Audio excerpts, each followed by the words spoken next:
Quem deve vestir a camisa mais pesada do futebol mundial?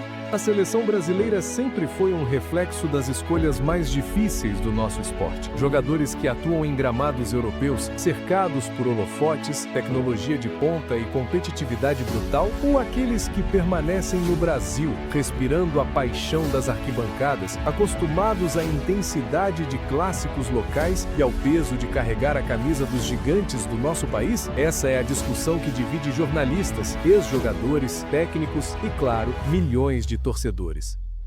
Não é apenas uma questão de talento, mas de contexto, de filosofia, de identidade. Afinal, o que realmente forma um jogador capaz de decidir por uma nação? É o ambiente elitizado da Europa, onde se enfrenta semanalmente alguns dos maiores nomes do planeta? Ou é a pressão do futebol brasileiro, onde cada jogo pode ser uma batalha de sobrevivência diante de torcidas que vivem o esporte como religião? Essa dúvida não é de hoje. Ao longo da história, vimos gerações inteiras serem questionadas. Em 2002, Felipão confiou em jogadores que atuavam no Brasil, como Marcos e Ricardinho, ao lado de estrelas da Europa, como Rivaldo e Ronaldo. O resultado foi o Penta. Já em 2010, a seleção de Dunga foi praticamente formada por atletas europeus e a queda veio nas quartas contra a Holanda. De lá para cá, a balança quase sempre pesou mais para a Europa, com raríssimas exceções. Mas será que isso é justo? Será que jogadores que brilham em nossos gramados não têm o mesmo direito de sonhar em defender a amarelinha?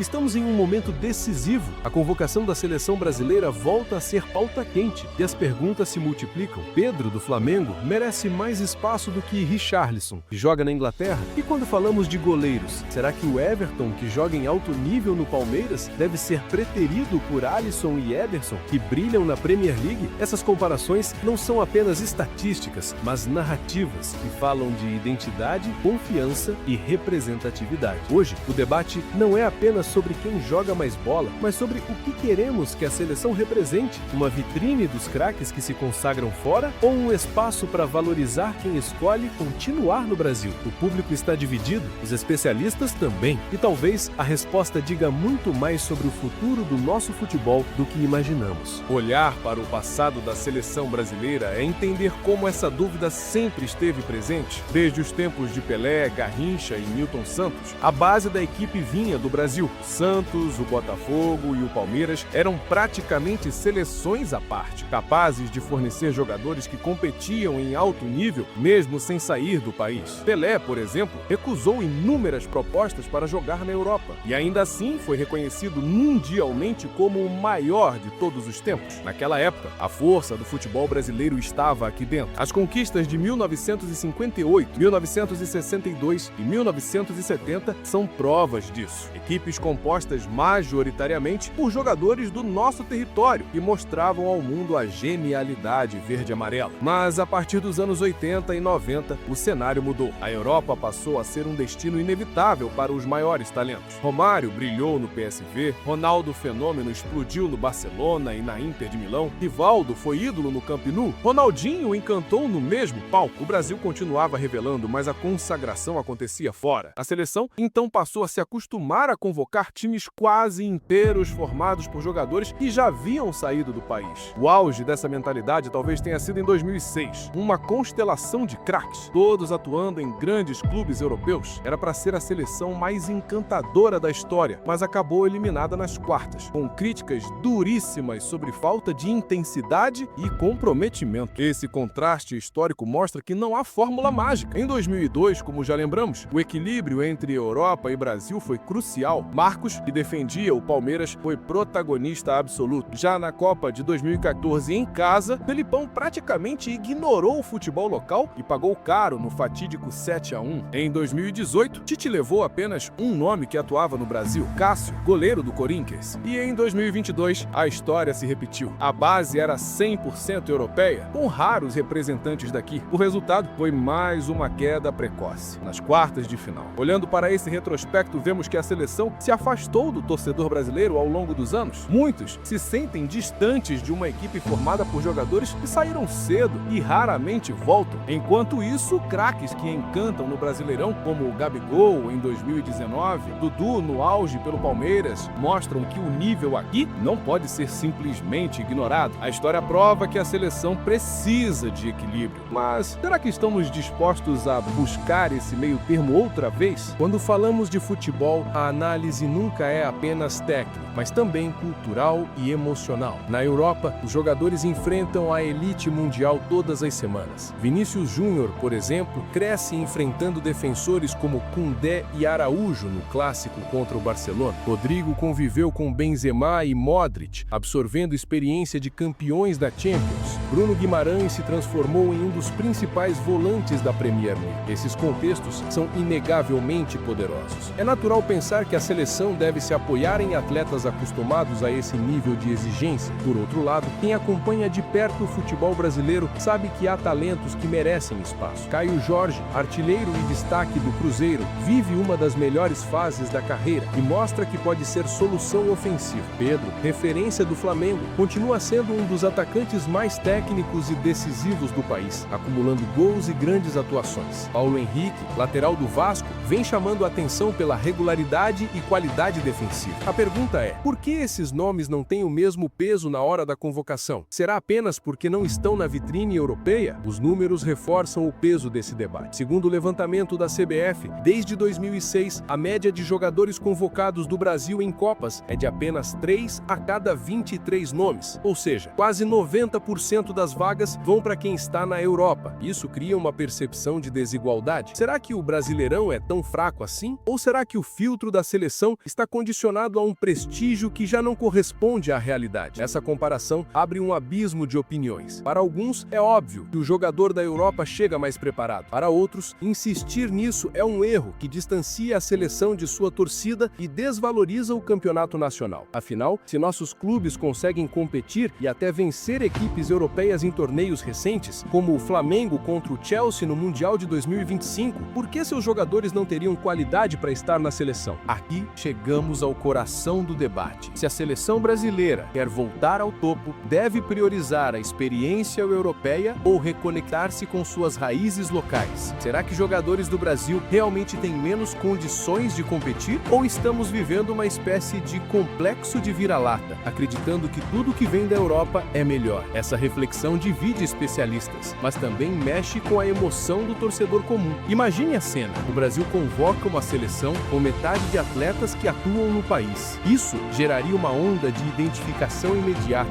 O torcedor veria no campo jogadores que ele acompanha toda semana, que enfrentam a maratona de jogos no calor de Fortaleza, nos gramados castigados do Brasileirão, sob pressão de arquibancadas que não perdoam. Essa vivência molda guerreiros que sabem lidar com a adversidade. Mas será que isso basta quando o adversário é Mbappé, Haaland ou Lamine Yamal? Por outro lado, a dependência quase exclusiva da Europa cria um distanciamento. A seleção se torna uma vitrine de craques que saíram cedo e muitos torcedores sequer viram jogar por seus clubes. E convenhamos, essa falta de conexão pesa no emocional. Basta olhar para o clima em 2002 e compará-lo ao de 2022. Na época do Penta, o Brasil vibrava junto. Hoje, há quem veja a seleção como um time de fora. Isso não pode ser ignorado. Há ainda uma provocação inevitável. E se a convocação fosse feita apenas pelo mérito do momento, independentemente do local onde o jogador atua? O Brasil nunca venceu apenas com técnica ou apenas com coração. Venceu quando conseguiu unir as duas coisas. Venceu quando juntou a leveza de Ronaldinho ao pragmatismo de Cafu, quando misturou o brilho europeu de Ronaldo